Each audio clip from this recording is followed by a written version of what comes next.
So നമുക്ക് കുറച്ച് ഇലിസ്ട്രേഷനിലേക്ക് പോവാം. ടൈം ഓഫ് സപ്ലൈ കണ്ടുപിടിക്കാനുള്ള കേസസ് ആണ്. Determine the time of supply in following cases. First one is Mr. Ashok sold goods worth 50,000 to Mr. Biju, invoiced on 1/8/2018, but the goods were received by Mr. Biju on 1/10/2018. അപ്പോൾ mister Ashok goods 50,000 mister ബിജുവിന് കൊടുത്തു. Invoice ചെയ്തിരിക്കുന്നത് 1/8/2018 ആണ്. പക്ഷേ goods Biju receive ചെയ്തിരിക്കുന്നത് 1/10/2018 ആണ്. അപ്പോൾ നമുക്ക് നമ്മുടെ ഫോർവേഡ് ചാർജിലെ ക്രൈറ്റീരിയ ആലോചിക്കാം. That is date issued of invoice, date of issue of invoice or last date on which the invoice should have to be issued, or a date of receipt of advance or payment. അപ്പോൾ ഇതായിരുന്നു നമ്മുടെ criteria. അപ്പോൾ ഇവിടെ നോക്കുക, പ്രത്യേകിച്ച് ഒന്നുമില്ല. Invoice issue ചെയ്ത date മാത്രമേ നമുക്ക് അറിയുള്ളൂ. That is 1/8/2018. പിന്നെ ഗുഡ്സ് റിസീവ് ചെയ്തു എന്ന് പറയുന്നുണ്ട്. ഗുഡ്സ് റിസീവ് ചെയ്യുമ്പോൾ തന്നെ പേയ്മെൻറ്റ് നടത്തുമല്ലോ. അപ്പോൾ പേയ്മെൻറ്റ് ഡേറ്റ് നമുക്ക് എന്തായിട്ട് എടുക്കാം? 1/10/2018. അപ്പോൾ 1/10/2018 invoice date 1/8/2018, which is earliest. 1/8/2018 is earliest, so we can say that thus time of supply is equal to 1/8/2018. Now next problem, that is Mr. Kumar sold goods worth 40,000 on credit to Mr. Lalu on 2/8/2018, but the payment was received by Mr. Lalu on 1/10/2018.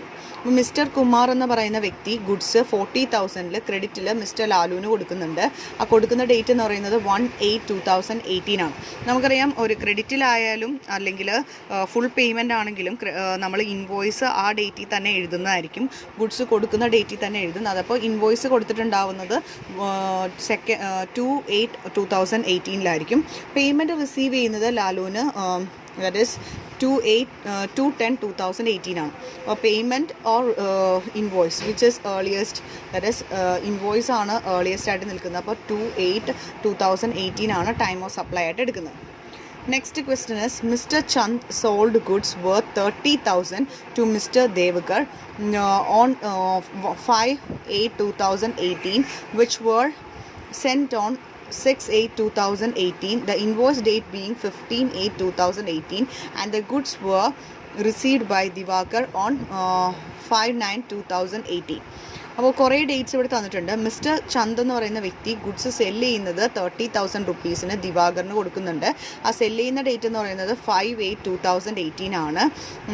അത് goods send ചെയ്തത്, അതായത് goods കൊടുക്കുന്നു, അതിനുശേഷം ആ goods send ചെയ്യുന്നത് 6/8/2018 invoice date എന്ന് പറയുന്നത് 15/8/2018.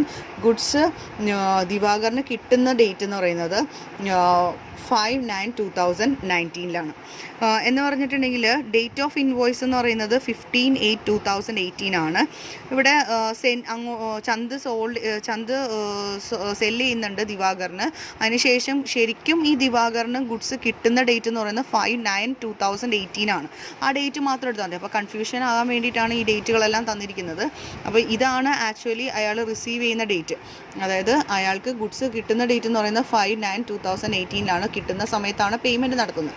അപ്പോൾ ആ പേയ്മെൻറ്റ് ഡേറ്റ് അല്ലെങ്കിൽ invoice date which ever is earlier, 15/8/2019 or 5/9/2018, ഏതാണ് ഏർലിയസ്റ്റ്? ദാറ്റ് ഇസ് 15/8/2018 ആണ് ഏർലിയസ്റ്റ്. അപ്പോൾ ടൈം ഓഫ് സപ്ലൈ നമ്മൾ ഇതായിട്ടാണ് എടുക്കുന്നത്.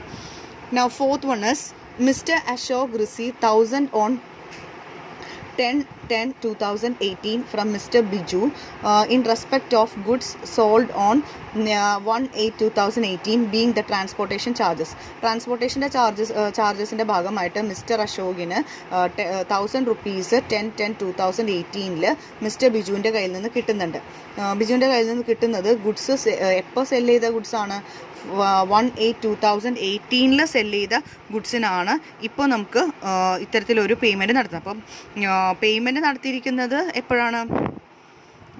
മിസ്റ്റർ ബിജുവിൽ നിന്ന് ഇതിന് പേയ്മെൻറ്റ് കിട്ടിയിരിക്കുന്നത് 1000 റുപ്പീസിൻ്റെ പേയ്മെൻറ്റ് കിട്ടിയിരിക്കുന്നത് 10/10/2018 ആണ്. പക്ഷേ ഗുഡ്സ് വിറ്റിരിക്കുന്നത് 1/8/2018. അപ്പോൾ നമുക്കറിയാം ഗുഡ്സ് വിറ്റ സമയത്ത് തന്നെ ഇൻവോയ്സ് എഴുതിയിട്ടുണ്ട്. അപ്പോൾ ഇൻവോയ്സ് എഴുതിയിരിക്കുന്നത് 1/8/2018 പേയ്മെൻറ്റ് കിട്ടിയിരിക്കുന്നത് 10/10/2018. അപ്പോൾ കമ്പയർ ചെയ്യുക. ദാറ്റ് ഇസ് ഇൻവോയ്സ് ഡേറ്റ് എന്ന് പറയുന്നത് 1/8/2018 ആണ്. അപ്പോൾ അത് നമുക്ക് എന്തായിട്ട് എടുക്കാം? അത് നമുക്ക് ടൈം ഓഫ് സപ്ലൈ ആയിട്ട് എടുക്കാം. Now fifth point is fifth question ആണ് Mr.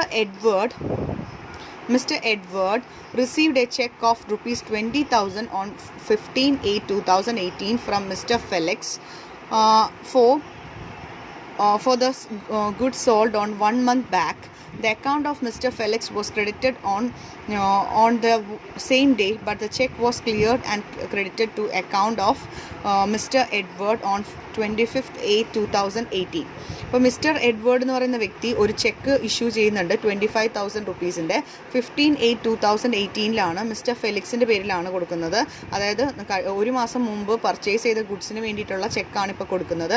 അപ്പോൾ ഫെലിക്സിൻ്റെ അക്കൗണ്ടിലേക്ക് ക്രെഡിറ്റ് ചെയ്യുകയാണ്. ഈ പറയുന്ന സെയിം ഡേയിൽ തന്നെ ക്രെഡിറ്റ് ചെയ്യുന്നുണ്ട്. ഈ ചെക്ക് ക്ലിയർ ചെയ്ത് ക്രെഡിറ്റഡ് ആവുന്നത് 25/8/2018. അപ്പോൾ 15/8/2018 തന്നെ എന്ത് ചെയ്യുന്നുണ്ട്? ആ അക്കൗണ്ട്സ് ബുക്സ് ഓഫ് അക്കൗണ്ട്സ് ഫെലിക്സിൻ്റെ ബുക്സ് ഓഫ് അക്കൗണ്ട്സിലേക്ക് അത് എഴുതി ചേർക്കുന്നുണ്ട്. പിന്നെ ബാങ്ക് ക്ലിയറൻസിൻ്റെ ഭാഗമായിട്ടാണ് ഈ അക്കൗണ്ടിലേക്ക് കയറുന്നത് 15/8/2018. അപ്പോൾ ബുക്സ് ഓഫ് അക്കൗണ്ട്സിലേക്ക് എഴുതിയ ഡേറ്റ്, അതായത് നമുക്ക് ഇൻവോയ്സ് എഴുതിയ ഡേറ്റോ അല്ലെങ്കിൽ മറ്റ് പേയ്മെൻറ്റ് നടത്തിയ ഡേറ്റോ ഒന്നും നമുക്ക് അറിയില്ല. ചെക്ക് ട്രാൻസാക്ഷൻ ആണ് ഇവിടെ ഉള്ളത്. അപ്പോൾ ബുക്സ് ഓഫ് അക്കൗണ്ട്സിലേക്ക് എഴുതിയ ഡേറ്റ് എടുക്കുക.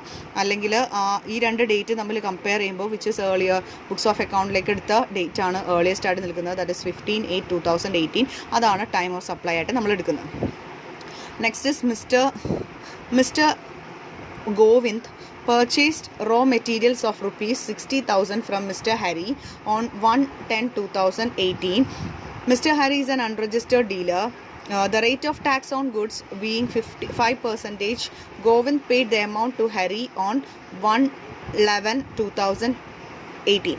ഇപ്പോൾ ഗോവിന്ദ് പറയുന്ന ഒരു വ്യക്തി പർച്ചേസ് ചെയ്യാണ് റോ മെറ്റീരിയൽസ് 60,000 ഹരിയുടെ അടുത്ത് നിന്ന്. ദാറ്റ് ഈസ് 1/10/2010 പർച്ചേസ് ചെയ്യുന്നത്. അപ്പോൾ പർച്ചേസ് ചെയ്യുന്ന സമയത്ത് റോ മെറ്റീരിയൽ പർച്ചേസ് ചെയ്യുമ്പോൾ തന്നെ നമുക്കറിയാം ഇൻവോയ്സ് എഴുതുന്നതാണ്. അപ്പോൾ ഇൻവോയ്സ് എന്ന് പറയുന്നത് മിസ്റ്റർ ഗോവിന്ദ് എഴുതുന്നത് അല്ലെങ്കിൽ മിസ്റ്റർ ഹരി എഴുതുന്നത് 1/10/2018. ഹരി എന്ന് പറയുന്നത് അൺരജിസ്റ്റേർഡ് ഡീലറാണെന്ന് പറയുന്നുണ്ട്. ടാക്സ് റേറ്റ് 5% ആണ്. ഗോവിന്ദ് പേ ചെയ്യുന്ന എമൗണ്ട് എന്ന് പറയുന്നത് ഹരിയിലേക്ക് കൊടുക്കുന്ന പേയ്മെൻറ്റ് എമൗണ്ട് കൊടുക്കുന്നത് 1/11/2018. അപ്പോൾ ഇൻവോയ്സ് എഴുതിയിരിക്കുന്നത് 1/10/2018 പേയ്മെൻറ്റ് കൊടുക്കുന്നത് 1/11/2018. കമ്പയർ ചെയ്യുമ്പോൾ ഇൻവോയ്സ് ഡേറ്റ് ആണ് മുന്നിൽ നിൽക്കുന്നത് 1/10/2018. അതാണ് ടൈം ഓഫ് സപ്ലൈ ആയിട്ട് എടുക്കുന്നത്.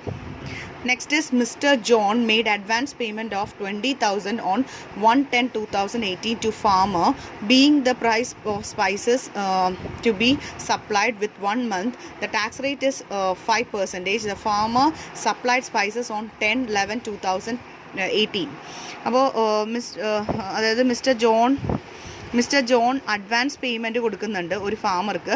അത് 20,000 റുപ്പീസാണ്. 1/10/2018 ആ ഫാമർക്ക് കൊടുക്കുന്നത്. സ്പൈസസ് കൊടുത്ത് 1 മന്ത്, അതായത് ഒരു മാസത്തിനുള്ളിൽ സ്പൈസസ് കൊടുക്കാം എന്നുള്ള ഉറപ്പിലാണ് ഇത്തരത്തിലൊരു അഡ്വാൻസ് പേയ്മെൻറ്റ് 20,000 നടത്തുന്നത്.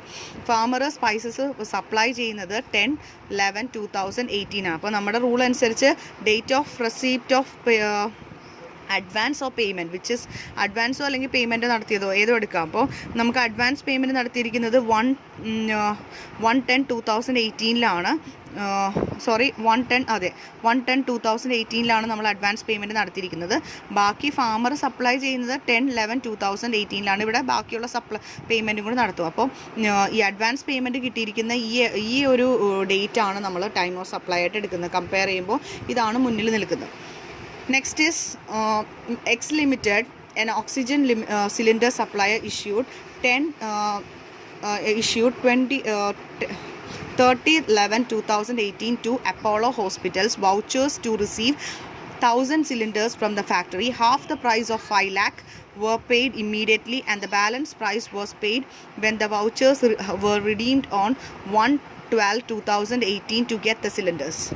അപ്പോൾ ഇത് വൗച്ചേഴ്സിൽ വരുന്ന ഒരു ഇതാണ്. മിസ്റ്റർ എക്സ് ലിമിറ്റഡ് എന്ന് പറയുന്ന ഓക്സിജൻ സിലിണ്ടർ സപ്ലൈ ചെയ്യുന്ന സപ്ലയറാണ്. ആ വ്യക്തി അവർ 30/11/2018 അപ്പോളോ ഹോസ്പിറ്റൽസിൽ അവർക്കൊരു വൗച്ചർ കൊടുക്കുകയാണ്. 1000 സിലിണ്ടേഴ്സിനുള്ള വൗച്ചറാണ് കൊടുക്കുന്നത്.